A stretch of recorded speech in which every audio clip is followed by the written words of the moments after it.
Chegar no Japão sem saber falar absolutamente nada do idioma japonês é a realidade da grande maioria dos brasileiros e de muitos estrangeiros de forma geral. Eu digo de muitos estrangeiros porque não são todos. Como, por exemplo, muitos asiáticos chegam aqui já dominando a língua ou pelo menos sabendo se comunicar no idioma japonês. São muitas as pessoas que me perguntam como foi o meu início aqui no Japão. E hoje eu quero fazer um vídeo para falar sobre isso para vocês e dividir um pouquinho da minha experiência como decassegue aqui neste país. Bom, se você não me conhece, eu sou Jin Takahashi, idealizador do canal do Fale Japonês, onde eu venho trazendo para vocês muitas informações sobre este idioma fascinante. Não somente sobre o idioma japonês, mas também sobre a cultura, história, hábitos do povo japonês. E hoje eu estou aqui para responder uma pergunta muito frequente das pessoas que acompanham o meu trabalho. Eu entendo que possa gerar uma grande curiosidade, porque muitos professores do idioma japonês, pelo menos, né, uma grande maioria, não estou generalizando, são pessoas que nasceram no Japão, ou estudaram em escolas japonesas, ou enfim, viveram em uma colônia japonesa, ou tiveram pais que falavam japonês desde cedo, ou avós, e assim por diante, e já tinham certo conhecimento desde a sua tenra idade do idioma japonês e também da cultura. Quando eu falo cultura, eu falo de absolutamente tudo, tá? De história, de hábitos, da língua, falada, escrita, culinária, por que não dizer a própria comida, na verdade.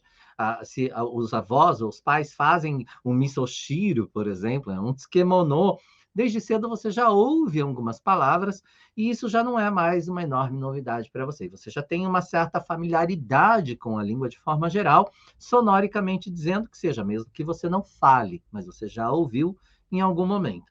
O meu caso foi absolutamente diferente. Meu pai, apesar de ter sido, né, porque já é falecido, né, um japonês legítimo, ele é da cidade de Miyagi-ken, em Sendai, na verdade, mais especificamente de Ishinomaki, na cidade que foi varrida pelo tsunami de 2011, inclusive a casa onde meu pai foi criado, a casa dos meus avós, o túmulo dos meus avós, já não existe mais. Eu tive a enorme sorte de conhecer tudo isso, ter visitado a casa onde meu pai passou a sua infância, a sua juventude, enfim, até mesmo a sua fase adulta, conhecer os meus tios, conhecer os meus parentes, os meus primos, enfim, vamos lá. Eu tive essa sorte, mas não é uma sorte de todas as pessoas, não é mesmo? Então, eu tive uma realidade muito diferente quando eu cheguei aqui no Japão. E apesar do meu pai ter toda esta raiz, ser japonês de fato, e ter ido para o Brasil com 34 anos de idade para uma pesquisa para a faculdade de onde ele tinha se formado, em Sendai, né? Uma pesquisa de campo na América Latina sobre matéria-prima. Mas, enfim, isso é outra história.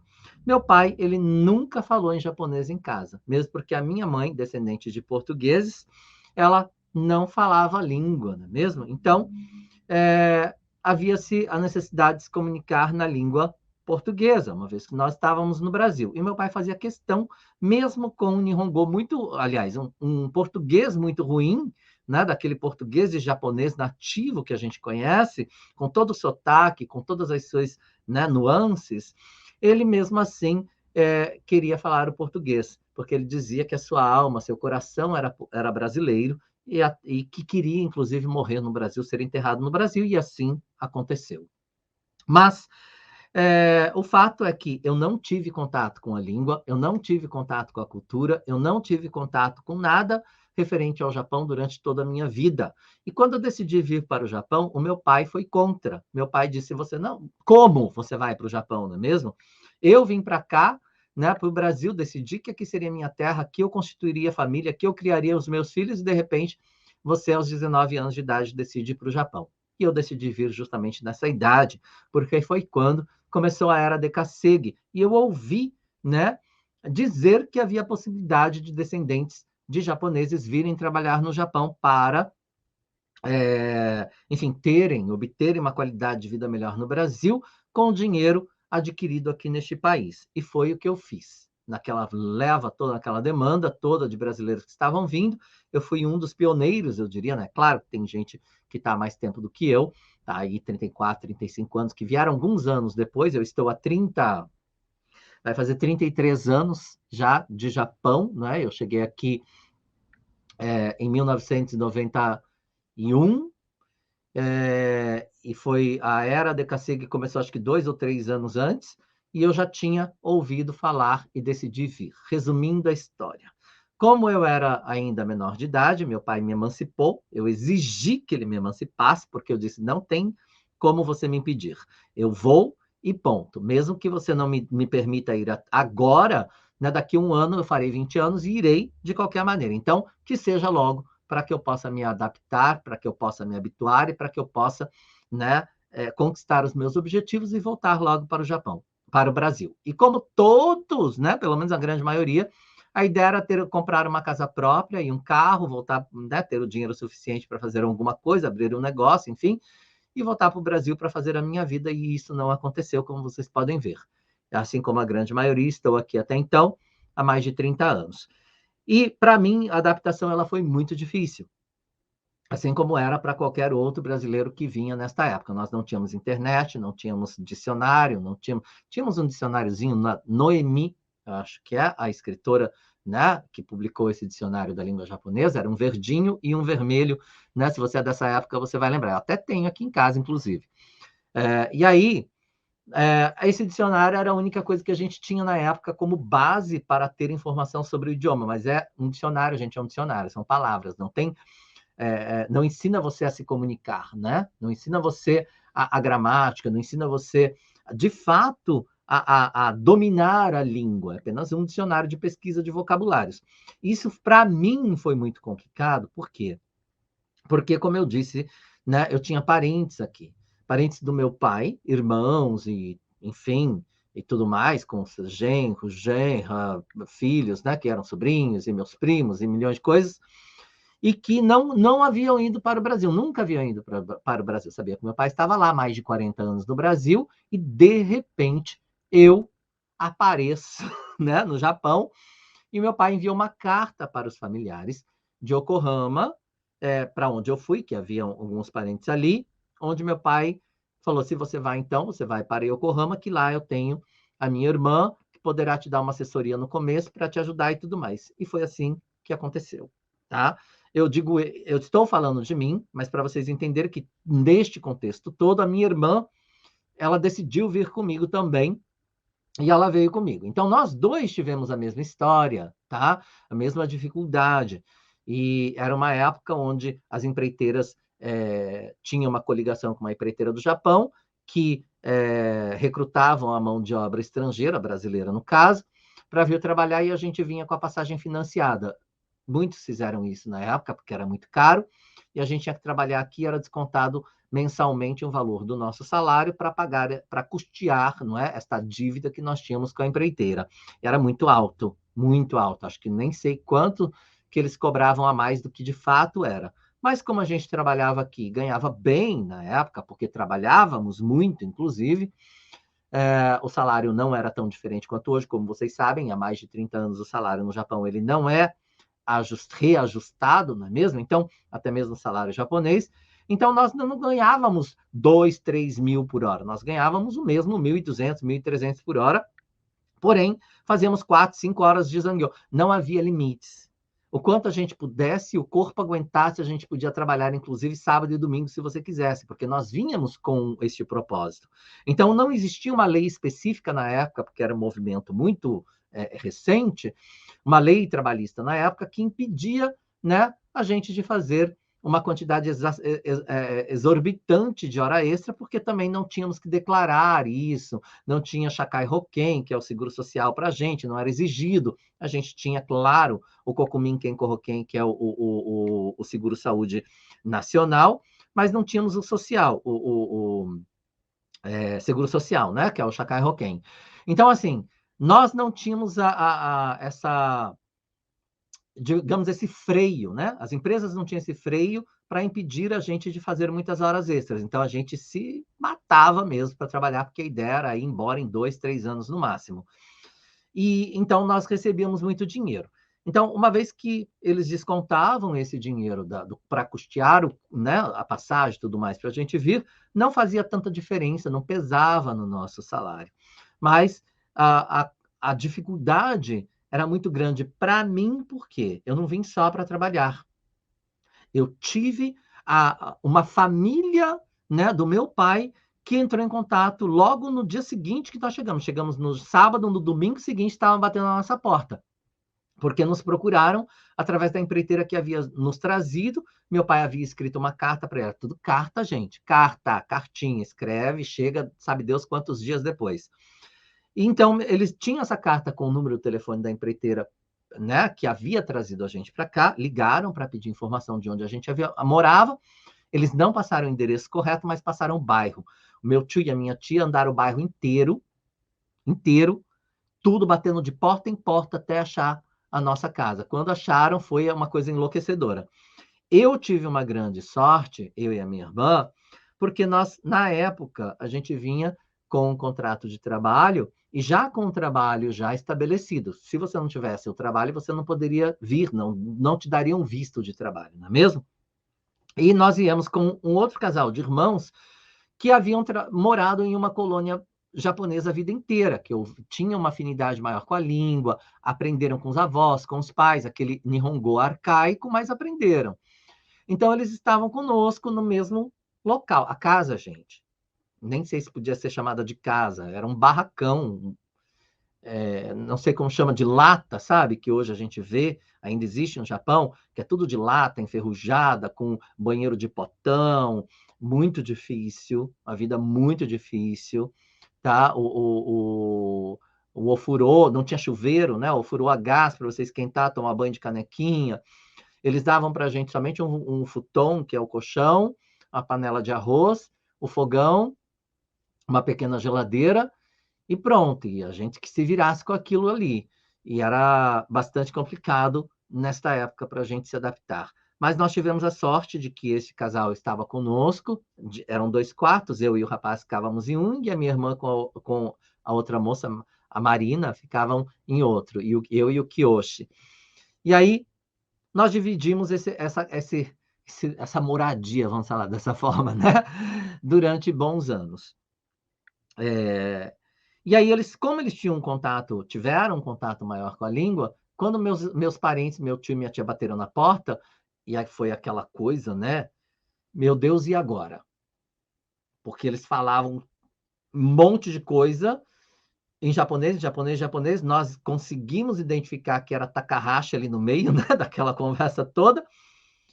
E eles entraram em casa, sentaram e queriam saber muita coisa e tal, tal, tal. E a gente não falava nada, eu e a minha irmã. E esse casal de irmãos, como falavam alguma coisa, conseguiram traduzir, né, aos trancos e barrancos algumas coisas, e a gente conseguiu se comunicar um pouco. Eles saíram, trouxeram um monte de sushi, aquelas bandejas de sushi para comemorar que a gente nunca havia comido sushi na minha vida. Quando eu vi aquele monte de peixe cru, ovas de peixe, meu Deus, sabe aquela ânsia de vômito? Foi isso que a gente sentiu. Ainda com wasabi, pensa, nunca havia comido wasabi nessa raiz forte. Foi muito difícil, a gente não conseguiu comer nada, eles entenderam que a gente não sabia a língua, que a gente não tinha costume de comer comida japonesa, que a gente não tinha nenhuma cultura, e meu pai não tinha passado nada para a gente durante a vida toda. Foi isso. Eu cheguei no Japão sabendo falar hi, arigato, que é o que todo mundo sabe, e contar de 1 a 10. Só. Mas nem o Ohayou gozaimasu, nem o Hayo eu não sabia falar, que é bom dia. Então, assim, foi uma fase de adaptação muito difícil para a gente. Por quê? Porque a minha tia e o meu tio estavam muito felizes.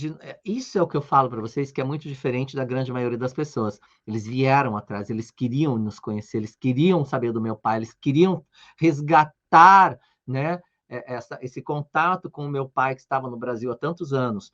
Então, a minha vinda com a minha irmã para cá, com a da minha irmã para cá, para eles foi tipo assim, uma forma de estabelecer novamente esse contato com meu pai, porque na época, como eu disse, carta, né, gente? Então, telefone impensável. Telefone tinha as cabines de telefone internacional que a gente pagava 5.000 ienes num cartão telefônico para falar 20 minutos, por exemplo. Uma coisa absurda, hoje impensável. E aquelas filas quilométricas no final de semana para a gente tentar falar com os familiares.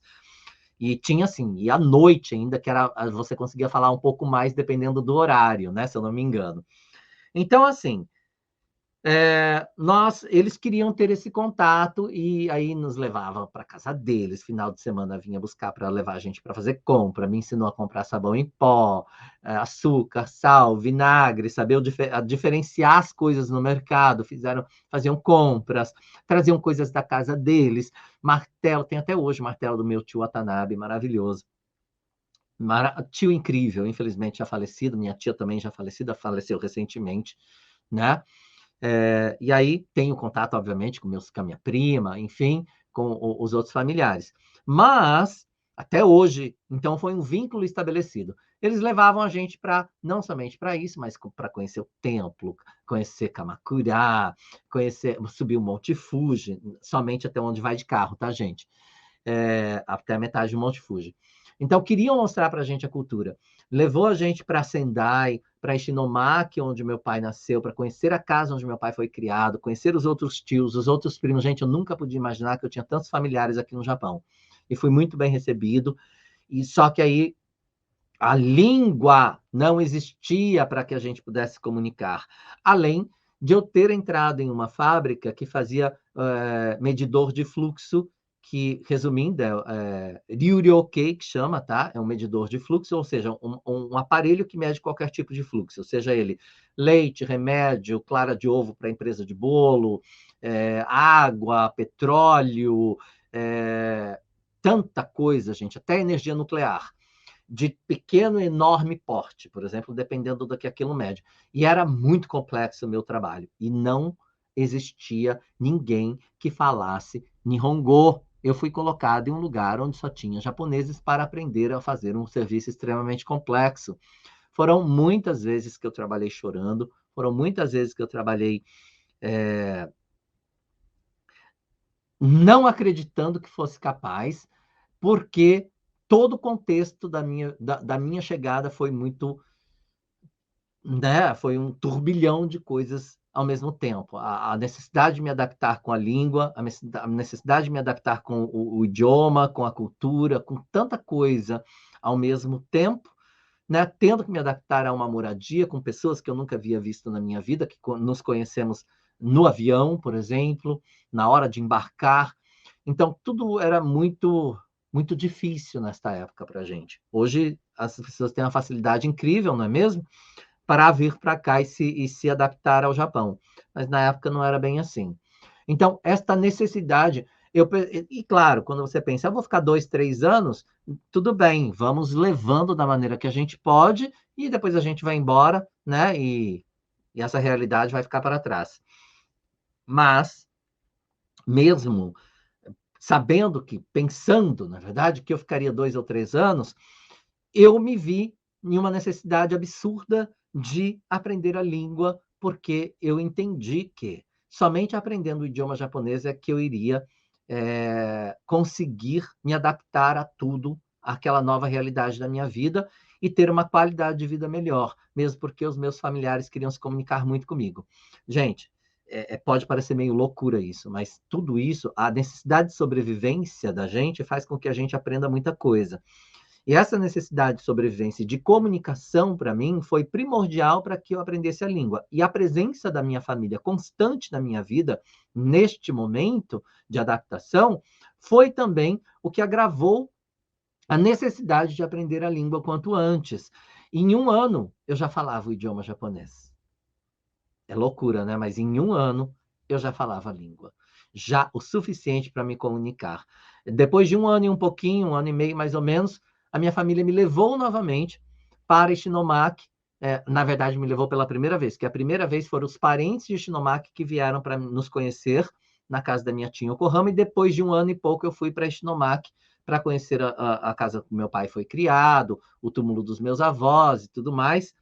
E aí eu já cheguei falando a língua japonesa, que eles ficaram assim, boquiabertos, não é mesmo? Eu me lembro de uma palavra, de uma frase muito interessante que o irmão mais velho do meu pai disse na mesa de jantar. Ele falou assim: nós sabíamos que você iria aprender a língua porque você é filho de Teiichiro Takahashi. E o seu pai era um homem extremamente inteligente. E se você tem esse DNA, né, com certeza você iria aprender, mas não esperávamos que fosse tão rápido. E, de fato, em 1 ano e meio eu já me comunicava muito bem no idioma japonês, estudando autodidaticamente e buscando informação a todo momento, seja no meu trabalho, seja assistindo televisão. Gente, eu costumo dizer que a Sazae-san, né, foi a minha professora. O desenho, tem um desenho infantil, Sazae-san, porque ali era uma família japonesa, eles representam, é uma família japonesa que tem uma vida cotidiana com a linguagem cotidiana. Eu assistia todos os desenhos possíveis, novelas, assisti muita novela, noticiário, tudo que eu podia, o tempo que eu podia assistia muito para aprender a linguagem e adaptar a minha audição. E dentro do ambiente de trabalho, em todo momento de QK, do intervalo, eu perguntava, eu tinha meu caderno, eu anotava muita coisa, tinha o tangokado, que isso daqui, falo para todo mundo. Esses cartõezinhos onde a gente coloca os vocabulários me salvaram e fizeram com que eu aprendesse o idioma, porque eu colocava aqui todo o vocabulário que eu ouvia e o seu significado, porque eu perguntava, Koreu Anan desu ka, apontava o dedo, o que é isso, ou o que é isto, e aí eles me diziam, eu anotava o que era aquilo. E assim eu ia decorando quanto mais, né, eu pudesse, dos vocabulários e tentando entender o contexto de tudo aquilo que era dito à minha volta. E foi dessa forma que eu aprendi a língua japonesa. Depois de um tempo, resumindo, é, a Yokohama tem uma colônia não, uma comunidade peruana muito grande, e eu fiz amizade com esses peruanos, foi incrível demais para mim, porque eu aprendi o espanhol com eles, e por conta dessa amizade, eles me apresentaram para um programa que tinha na empreiteira deles de aprender o Nihongo. Era uma salinha, uma salinha que alugavam da prefeitura, em um estabelecimento, para ensinar a língua japonesa para os funcionários. A minha empreiteira não tinha isso, a deles tinha. Mas aí, como eu era amigo de vários deles, pediram a solicitação e permitiram que eu estudasse com eles. Foi o primeiro momento que eu abri um livro onde havia gramática e recebi uma informação gramatical em relação à língua, onde eu aprendi o hiragana, o katakana, alguns kanjis básicos, a estrutura da língua através da conjugação verbal, das partículas, e entendi como a língua funcionava. Olha que incrível. E ali também a professora, obviamente, peruana, falava castelhano, aprendi simultaneamente o castelhano, o espanhol que seja, né? É um pouco diferente, mas enfim, juntamente com o Nihongo. Foi aí que eu tive meu primeiro contato com a gramática da língua e consegui entender a língua como um todo. Olha só que processo gigante, não é mesmo? E foi dessa forma que eu aprendi simultaneamente o espanhol e hoje, né, tenho uma certa liberdade para me comunicar neste idioma também, que eu acho incrível. E aí, é isso. Esse foi o meu início. Não quero. Esse vídeo já ficou muito longo, não quero me alongar muito. A gente tinha tantas dificuldades, não é mesmo? É, os japoneses tinham o que hoje é considerado, né, a casa da recycle shop, né? Que é as lojas onde vende coisas recicláveis, que os japoneses antigamente jogavam tudo fora, né? Tinha um dia específico para jogar soldai gomi, que são lixos de grande porte, com televisão, panela de arroz. O japonês ganha muito presente fechado em caixas de prata, de pratos, de copos, de não sei o quê. Eles jogavam tudo fora isso, porque não usavam muito. Então era tudo novo, às vezes na caixa. E aí era o shopping center da gente, né? Dos DKSEG, das pessoas que vieram trabalhar aqui. A gente ia nesses dias de lixo e pegava esses lixos que eram, não era lixo, gente. Era uma loja, tudo novo, na caixa, embalado. A gente levava para casa e mobiliava a nossa casa. O kotatsu, né? Aquela mesinha com aquele aquecedor embaixo para aquecer do frio, porque não tinha ar-condicionado. Então, muita coisa a gente pegava desses lugares.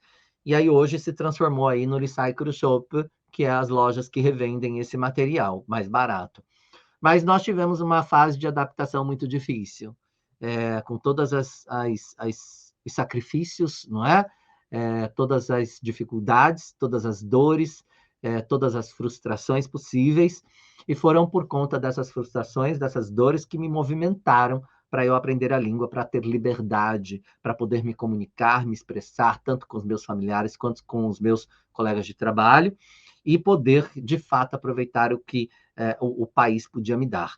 E desta forma, eu fui me encantando cada vez mais com a cultura, cada vez mais com a língua, me interessando cada vez mais, a ponto de hoje, mesmo não ter nascido no Japão, não ter sido criado aqui, não ter estudado em uma escola japonesa, saber e conhecer o idioma o suficiente para, inclusive, ensinar outras línguas, como o português e o inglês, para o próprio povo japonês, assim como ensinar a língua japonesa, né, para vocês que acompanham aqui o meu canal. Então, basicamente, todo o meu processo de aprendizagem foi autodidata.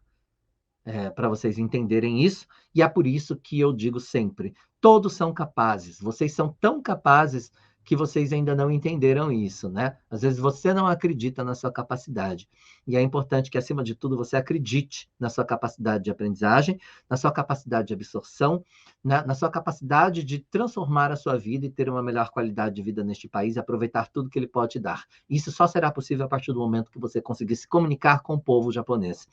E é por isso que eu tenho este canal, é por isso que eu levo tanta informação para vocês. Eu espero estar conseguindo atingir o meu objetivo de fazer esta diferença na vida dos brasileiros, né, dos peruanos, dos colombianos, de todas as pessoas que acompanham o meu canal, né, de forma geral, em busca do conhecimento em relação à língua e à cultura deste povo. Isso é um pouco apenas da minha experiência, obviamente, são mais de 30 anos e muita coisa eu poderia contar. Hoje foi apenas o início dessa história. É isso. Espero que vocês tenham gostado. Por favor, comente aqui. Se você tem alguma experiência, você se identificou com alguma coisa que eu falei, por favor, coloque nos comentários. Eu vou gostar muito de saber.